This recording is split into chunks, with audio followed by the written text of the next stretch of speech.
বিসমিল্লাহির রহমানির রহিম। প্রথমে আমি মহান রব্বুল আলামিনের কাছে কৃতজ্ঞতা জানাচ্ছি।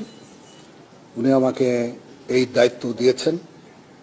এটা একটা গুরু দায়িত্ব এবং আপনারা সবাই আমার জন্য দোয়া করবেন যেন এই গুরু দায়িত্ব সুন্দরভাবে আমি পালন করতে পারি। মাননীয় প্রধানমন্ত্রীর প্রতিও আমার কৃতজ্ঞতা।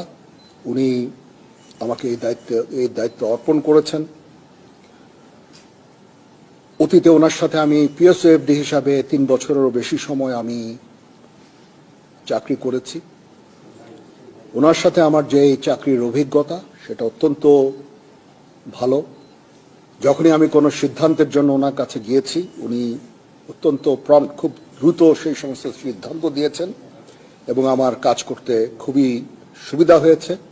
আমি ওনার কাছে কৃতজ্ঞতা জানাচ্ছি। উনি আবার আমাকে সুযোগ দিয়েছেন ওনার অধীনে কাজ করার জন্য। বঙ্গবন্ধুর প্রতি কৃতজ্ঞতা। উনি আমাদের একটা স্বাধীন সার্বভৌম দেশ দিয়েছেন এবং যেই দেশে আজকে আমি সেই স্বাধীন দেশের আমি আজকে সেনাপ্রধান। সমস্ত শহীদদের প্রতি আমার কৃতজ্ঞতা, সমস্ত মুক্তিযোদ্ধাদের প্রতি আমার কৃতজ্ঞতা। তারা তাদের সোনালী দিনগুলো